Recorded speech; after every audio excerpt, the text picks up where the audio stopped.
Great Expectations by Charles Dickens. Chapter 58. The tidings of my high fortunes, having had a heavy fall, had got down to my native place and its neighbourhood before I got there. I found the Blue Boar in possession of the intelligence, and I found that it made a great change in the Boar's demeanour. Whereas the Boar had cultivated my good opinion with warm assiduity when I was coming into property, the Boar was exceedingly cool on the subject now that I was going out of property. It was evening when I arrived, much fatigued by the journey I had so often made so easily. The Boar could not put me into my usual bedroom, which was engaged, probably by someone who had expectations, and could only assign me a very indifferent chamber among the pigeons and post-chaises up the yard. But I had as sound a sleep in that lodging as in the most superior accommodation the Boar could have given me, and the quality of my dreams was about the same as in the best bedroom. Early in the morning, while my breakfast was getting ready, I strolled round by Sartis's house. There were printed bills on the gate, and on bits of carpet hanging out of the windows, announcing a sale by auction of the household furniture and effects next week. The house itself was to be sold as old building materials, and pulled down. Lot 1 was marked in whitewash knock-knee letters on the brewhouse. Lot 2 on that part of the main building which had been so long shut up. Other lots were marked off on other parts of the structure, and the ivy had been torn down to make room for the inscriptions, and much of it trailed low in the dust, and was withered already. Stepping in for a moment at the open gate, and looking around me, with the uncomfortable air of a stranger who had no business there, I saw the auctioneer's clerk walking on the casks, and telling them off for the information of a catalogue compiler, pen in hand, who made a temporary desk of the wheeled chair I had so often pushed along to the tune of Old Clem. When I got back to my breakfast in the Boar's coffee-room, I found Mr. Pumblechook conversing with the landlord. Mr. Pumblechook, not improved in appearance by his late nocturnal adventure, was waiting for me, and addressed me in the following terms. "Young man, I am sorry to see you brawl, but what else could be expected? What else could be expected?" As he extended his hand with a magnificently forgiving air, and as I was broken by illness and unfit to quarrel, I took it. "William," said Mr. Pumblechook to the waiter, "put a muffin on table, and has it come to this? Has it come to this?"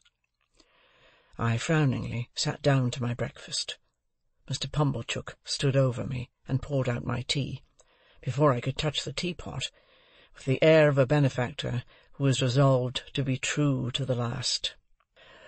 "William," said Mr. Pumblechook mournfully, "put the salt on. In happier times," addressing me, "I think you took sugar. And did you take milk? You did. Sugar and milk. William, bring a watercress." "Thank you," said I shortly, "but I don't eat watercresses." "You don't eat them?"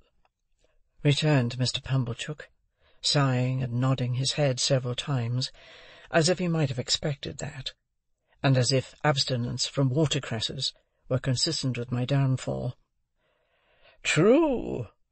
The simple fruits of the earth. No, you needn't bring any, William." I went on with my breakfast, and Mr. Pumblechook continued to stand over me, staring fishily and breathing noisily, as he always did. "Little more than skin and bone," mused Mr. Pumblechook aloud, "and yet, when he went from here, I may say with my blessing, and I spread afore him my humble store, like the bee, he was as plump as a peach." This reminded me of the wonderful difference between the servile manner in which he had offered his hand in my new prosperity, saying, "May I?" and the ostentatious clemency with which he had just now exhibited the same fat 5 fingers. "Ah," he went on, handing me the bread and butter, "and you are going to Joseph?" "In heaven's name," said I, firing in spite of myself, "what does it matter to you where I am going? Leave that teapot alone." It was the worst course I could have taken, because it gave Pumblechook the opportunity he wanted. "Yes, young man," said he, releasing the handle of the article in question, retiring a step or two from my table, and speaking for the behoof of the landlord and waiter at the door. "I will leave that teapot alone. You are right, young man. For once you are right. I forget myself when I take such an interest in your breakfast as to wish your frame, exhausted by the debilitating effects of prodigality, to be stimulated by the wholesome nourishment of your forefathers. And yet," said Pumblechook, turning to the landlord and waiter, and pointing me out at arm's length, "this is him, as I ever sported with in his days of happy infancy.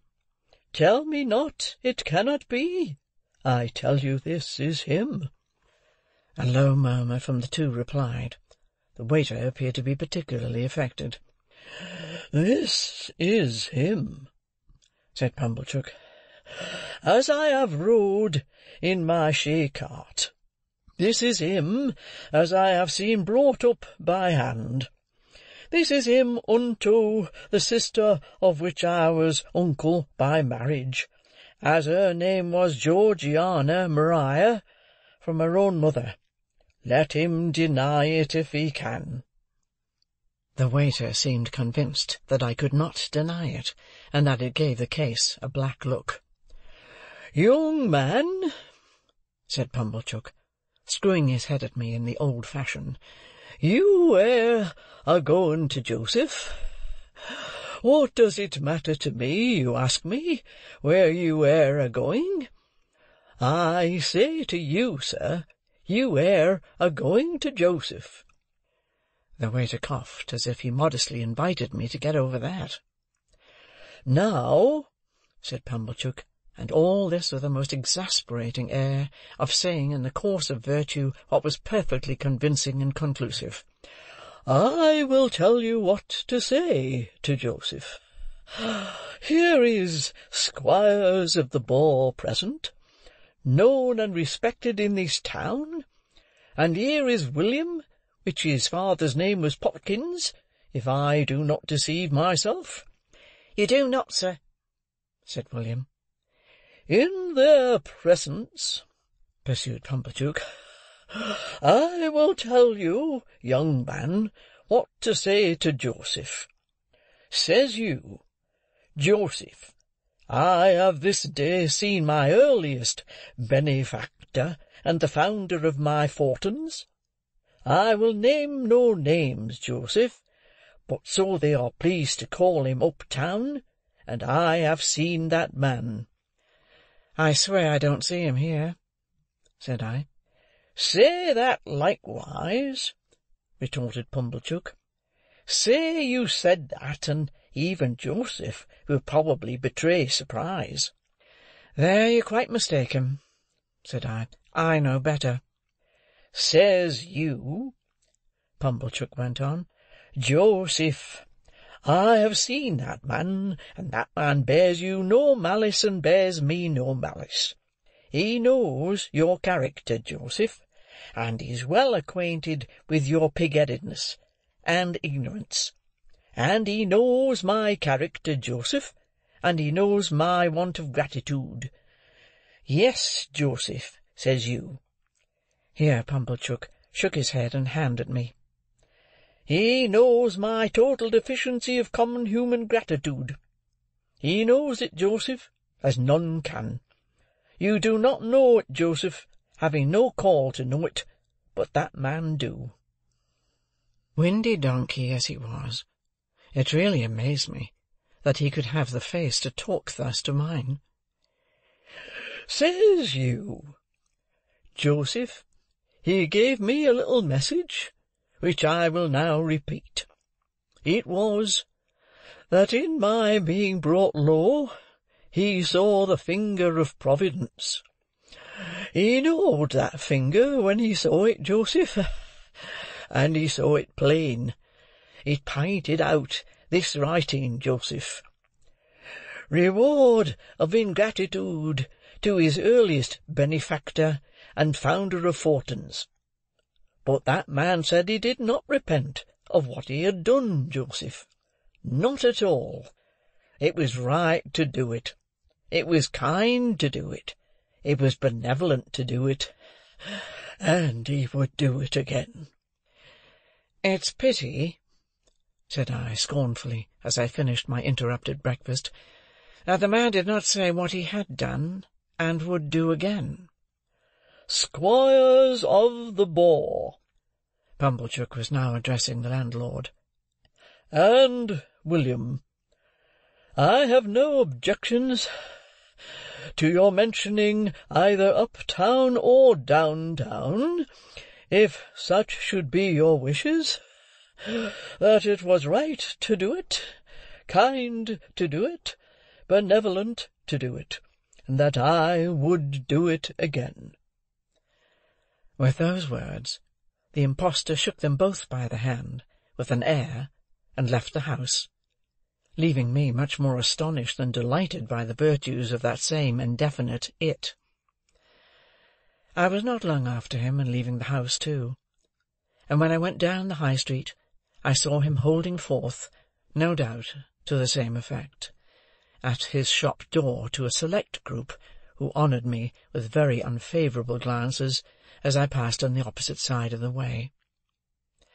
But it was only the pleasanter to turn to Biddy and to Joe, whose great forbearance shone more brightly than before, if that could be, contrasted with this brazen pretender. I went towards them slowly, for my limbs were weak, but with a sense of increasing relief as I drew nearer to them, and a sense of leaving arrogance and untruthfulness further and further behind. The June weather was delicious. The sky was blue, the larks were soaring high over the green corn. I thought all that countryside more beautiful and peaceful, by far, than I had ever known it to be yet.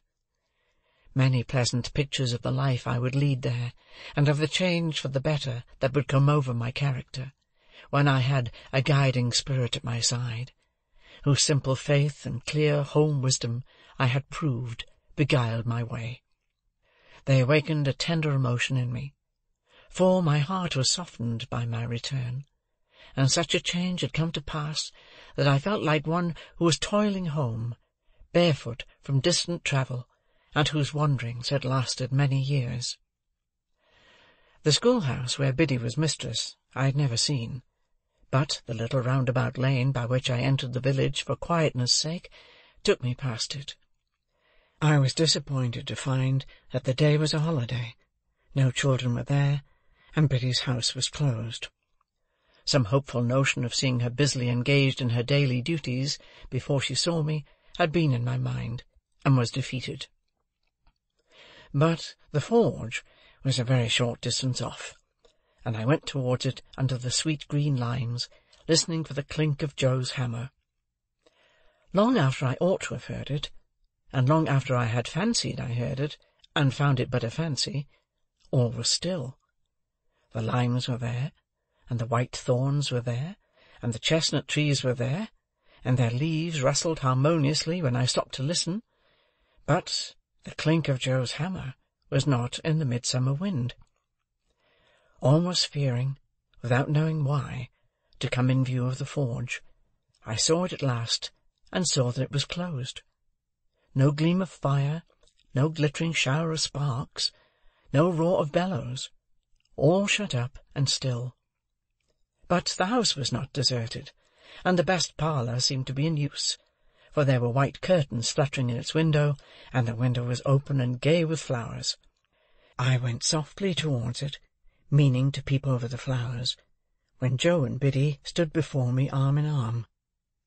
At first Biddy gave a cry, as if she thought it was my apparition, but in another moment she was in my embrace.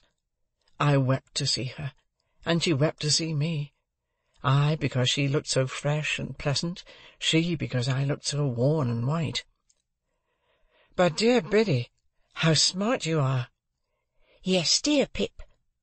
"And Joe, how smart you are!" "Yes, dear old Pip, old chap." I looked at both of them, from one to the other, and then— "It's my wedding day," cried Biddy, in a burst of happiness, "and I am married to Joe." They had taken me into the kitchen, and I had laid my head down on the old deal table. Biddy held one of my hands to her lips, and Joe's restoring touch was on my shoulder. "Which he warn't strong enough, my dear, for to be surprised," said Joe. And Biddy said, "I ought to have thought of it, dear Joe, but I was too happy." They were both so overjoyed to see me, so proud to see me, so touched by my coming to them, so delighted that I should have come by accident to make their day complete. My first thought was one of great thankfulness that I had never breathed this last baffled hope to Joe.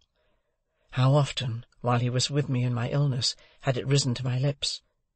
How irrevocable would have been his knowledge of it, if he had remained with me but another hour. "Dear Biddy," said I, "you have the best husband in the whole world, and if you could have seen him by my bed, you would have— But no, you couldn't love him better than you do." "No, I couldn't indeed," said Biddy. "And, dear Joe, you have the best wife in the whole world, and she will make you as happy as even you deserve to be, you dear, good, noble Joe." Joe looked at me with a quivering lip, and fairly put his sleeve before his eyes. "And Joe and Biddy both, as you have been to church to-day, and are in charity and love with all mankind, receive my humble thanks for all you have done for me, and all I have so ill repaid. And when I say that I am going away within the hour, for I am soon going abroad, and that I shall never rest until I have worked for the money with which you have kept me out of prison, and have sent it to you, don't think, dear Joe and Biddy, that if I could repay it 1,000 times over, I suppose I could cancel a farthing of the debt I owe you, or that I would do so if I could."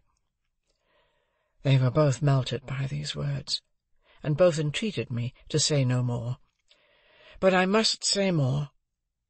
Dear Joe, I hope you'll have children to love, and that some little fellow will sit in this chimney corner of a winter night, who may remind you of another little fellow gone out of it for ever.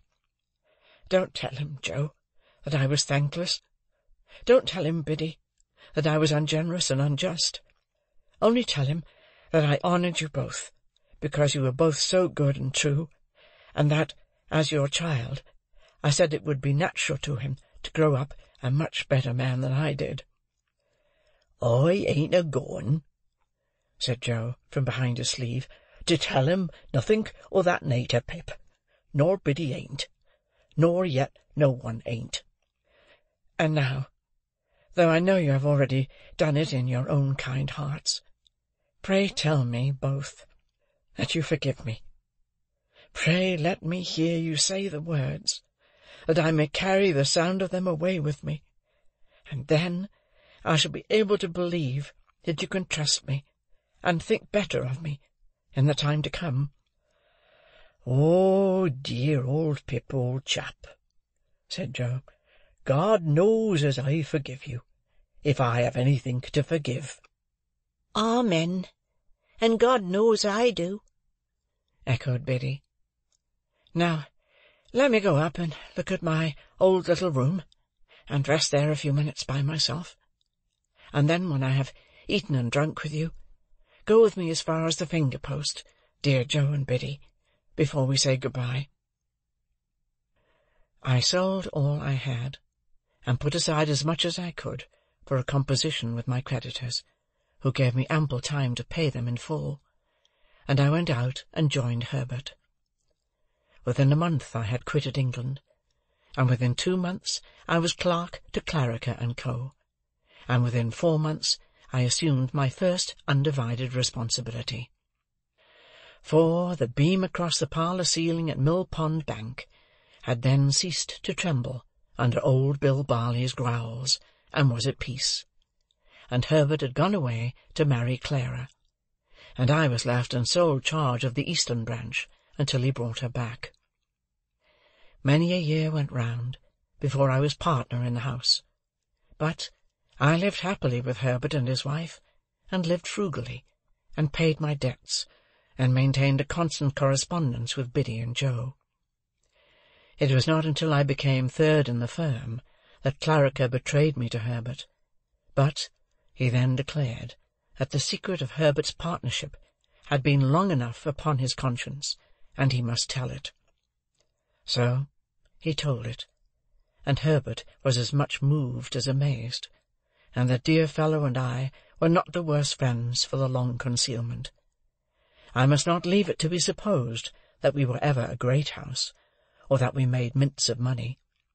We were not in a grand way of business, but we had a good name, and worked for our profits, and did very well. We owed so much to Herbert's ever cheerful industry and readiness, that I often wondered how I had conceived that old idea of his inaptitude, until I was one day enlightened by the reflection that perhaps the inaptitude had never been in him at all, but had been in me. End of chapter 58.